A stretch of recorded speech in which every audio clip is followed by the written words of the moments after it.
Let me ask you a question, and I need you to be brutally honest with yourself. If you had a machine in your garage that printed $500 every single month, would you sell it? So why are you thinking about selling your positive cash-flowing rental property? So many people are swapping steady, reliable income for a quick one-time payday, and it's a huge mistake. Today, we are doing the real math on an appreciated house to show you why selling is almost always the wrong move. Just a heads up, this isn't financial advice, so please do your own homework. Before we dive in, hit that like button and subscribe if you're serious about building long-term wealth. First, when you sell, you lose that stream of passive income forever. Rents go up over time, but your mortgage stays the same, meaning your cash flow only gets better. Second, you'll get hit with capital gains taxes, which can easily eat up 20 to 30% of your profit. That's money that could have stayed, invested, and working for you. 3. Long-term appreciation real estate typically appreciates over time. If you sell now, you could miss out on future value increases, especially if your area is growing economically, adding infrastructure, or seeing population increases. 4. Inflation hedge. Real estate is a great way to protect your money from inflation. When prices go up, so do rents and property values. Holding on to property helps preserve purchasing power better than keeping cash after selling. 5. Transaction costs, or high selling costs, can eat into your profits. Realtor commissions typically 5 to 6%, closing costs, legal fees, and possible repairs or staging. Combined, they can significantly reduce your net proceeds. 6. Loss of leverage. Real estate lets you use other people's money. Leverage like a mortgage to control big assets without needing a ton of cash upfront. When you sell, you lose that leverage advantage, especially if you don't reinvest into another property. 7.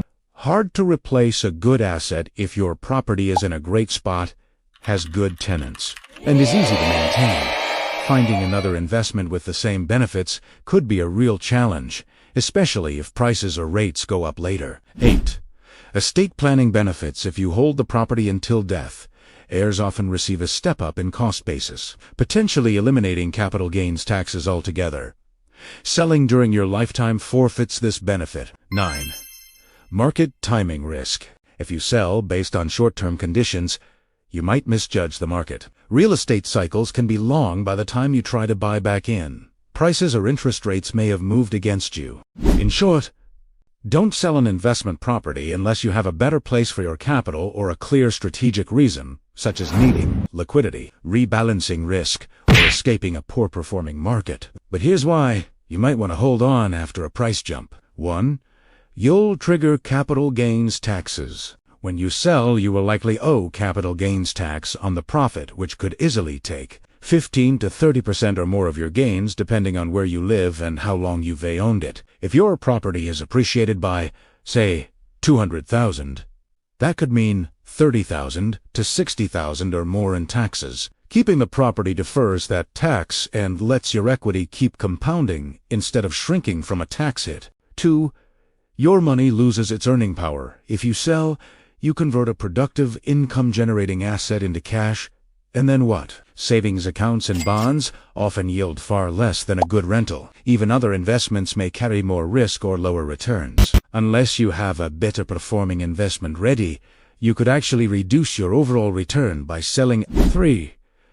It's likely still appreciating. Markets often move in multi-year growth cycles, and appreciation can continue for a long time in desirable areas. If you sell too soon, you might miss out on another 10 to 20% of upside, or even more if the neighborhood keeps improving. 4. Rents tend to rise too as your property's value increases. Rents usually go up as well, meaning your cash flow improves over time. Even if appreciation slows, your rental income could grow steadily, creating a stable long-term income stream. 5. Inflation works in your favor. Your mortgage payment, if you have one, stays the same while rents and property values rise, effectively using inflation to your advantage. By selling, you give up one of the best inflation hedges available. 6. You can unlock equity without selling. Instead of selling, you could refinance, or do a cash-out refinance to access some of your equity while keeping ownership. Use that cash to buy another property, invest elsewhere, or diversify without triggering taxes. 7. You lose estate and tax benefits if you hold the property until death. Your heirs typically get a step-up in cost basis, erasing capital gains taxes entirely. Selling now destroys that advantage and brings forward a tax bill you could have legally avoided. Here's when selling could be a smart move. The property is in an area that's peaked or in decline. It's become high maintenance or hard to manage. You have a better investment opportunity with higher returns or lower risk. You plan to reinvest using a 1031 exchange in the U.S. to defer taxes. Here is the lowdown on how to reinvest with a 1031 exchange in Europe. It's not quite like in the U.S.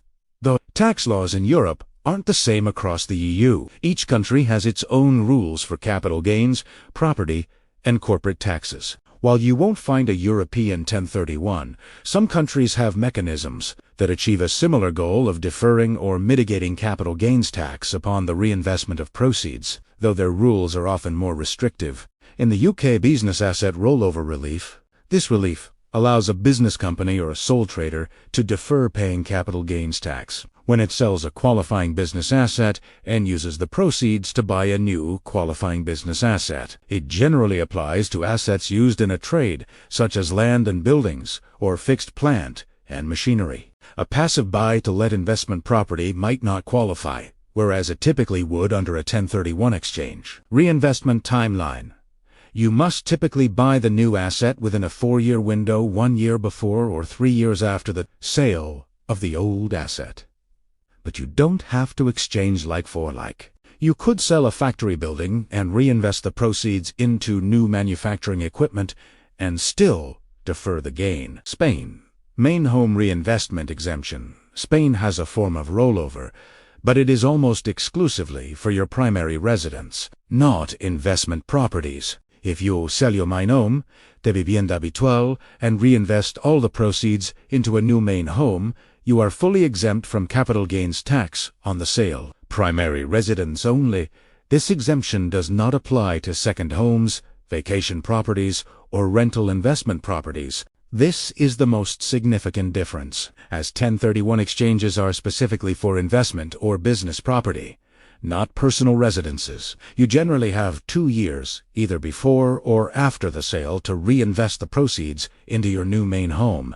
In France, there's no rollover or reinvestment relief for investment properties. Instead, it mitigates capital gains tax through a long-term holding discount called taper relief. The longer you own the property, the less capital gains tax you pay. The capital gain is tapered, reduced, annually after the 5th year of ownership, and becomes fully exempt from income tax after 22 years. A separate taper applies to social charges, which become fully exempt after 30 years. This is a buy and hold strategy, not a reinvestment or exchange strategy. The tax benefit is tied to your holding period, not to your action of buying a new property. Germany has a rule for businesses that lets them roll over capital gains from selling certain fixed assets, including real estate, into new replacement assets. A business can defer the gain from selling a property by deducting that gain from the acquisition cost of a new, qualifying replacement asset. This is typically used within the context of a business, not for passive personal investments. Historically, these rules were very restrictive, requiring reinvestment within Germany. While EU law has challenged these limitations, it highlights a much narrower scope than the US 1031 exchange. Portugal, like its European buddies, doesn't have a direct equivalent to the U.S. Section 1031 exchange for investment properties. The U.S. 1031 exchange is unique because it's specifically designed for investment properties. The primary tax deferral mechanism in Portugal is almost exclusively limited to your main home or primary residence. Here are the closest equivalents in Portugal. Main home reinvestment exemption. This is the most common and closest mechanism, but it applies only to your primary residence, habitação própria, permanente, not investment properties. When you sell your main home, you can be fully exempt from capital gains tax, known as mais-valios, if you reinvest the full proceeds, net of any mortgage, into a new main home. You must reinvest the proceeds within a specific window, 24 months before the sale, or 36 months after the sale. The new main home must be located in Portugal or another country within the European Union, EU, or European Economic Area. If you reinvest only part of the proceeds, for example, if you are downsizing, you will pay a proportional capital gains tax on the amount you did not reinvest. Exemption for retirees, a variation of the main home rule. There is a special provision for older residents, which offers more flexibility. If you are a retiree or over 65 years old, you can be exempt from capital gains on the sale of your main home by reinvesting the proceeds into one of the following: a qualifying pension fund, a capital redemption insurance contract. This reinvestment must be made within 6 months of the sale. Business reinvestment reserve for companies for properties owned by a corporation and used in its business. There is a mechanism similar to the UK's rollover relief. Portuguese company can sell a business asset like a building and defer the capital gains tax by placing the gain into a reinvestment reserve. These funds must then be used to acquire another qualifying fixed business asset within a set period, typically 3 to 4 years. This applies to corporate assets, not to properties held by an individual as a passive investment. Just a quick heads up. This is a general overview. European tax law is complex and changes frequently. Before making any investment decisions, it is crucial to consult with a qualified tax advisor who specializes in the specific country's real estate and international tax law.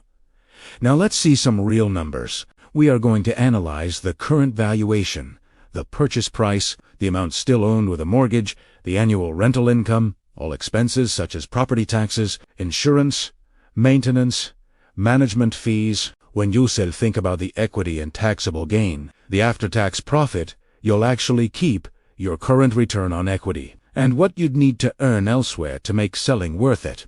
The property was bought for $77,500. Current value, $280,000. Mortgage balance, $55,000. Monthly rent, $1,750 gives annual rent, $21,000. Tax rate, approximately 28%. Annual expenses total around $1,200. This is the estimated profit if sold. Estimated selling costs. Agent, closing at 6% of sale price, equals $16,800. The net sale proceeds before paying off the mortgage. $280,000 minus $16,800 equals $263,200. After mortgage payoff, $263,200 minus $55,000 equals $208,200 cash in hand. Capital gain. $280,000 minus $77,500 equals $202,500. Estimated capital gains tax, 28%, equals $56,700. Your profit after taxes, if you sell today, $151,500. So you'd walk away with roughly $150,000 in cash after taxes and fees. 2. Your cash flow if you keep it. Annual rent is $21,000, after expenses of $1,200 and a mortgage estimate of $3,500 to $4,000. The net income is around $15,000 to $16,000 a year. That's $1,250 to $1,330 a month in positive cash flow before taxes. 3. Return on equity, ROE. Your current equity equals $280,000 minus $55,000 equals $225,000. Your yearly cash return is $15,500. ROE is about 6.9%, calculated as $15,500 divided by $225,000. That means your property is giving you about a 7% annual cash return on your equity, and that is before considering appreciation and loan paydown. 4. What this means, if you sell, you would have about $150,000 in cash left to reinvest. You would need to earn at least a 7% annual return after taxes elsewhere just to match what your property is currently producing, and that is not counting future appreciation. If your area is still growing or rents are rising, your return will likely improve over time. The bottom line is that you've built a great position. Strong appreciation, low expenses, solid cash flow, reasons not to sell. You'd lose an appreciating, income-producing asset. you'd owe about $56,000 in taxes immediately.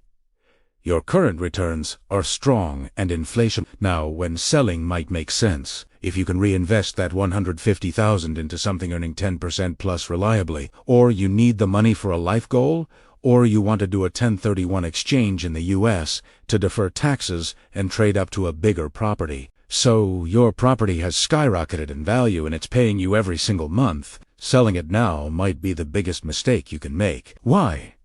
You'd be giving up two things: reliable monthly cash flow and future appreciation. You're essentially selling the goose that lays the golden eggs. Plus, you'll get hit with a massive tax bill. Instead, consider a cash-out refinance to pull out equity tax-free and keep that asset working for you. Don't trade long-term wealth for a short-term payday. Hold on. If you liked contents like this, smash that like button. If you're into building real wealth, and don't forget to subscribe for more.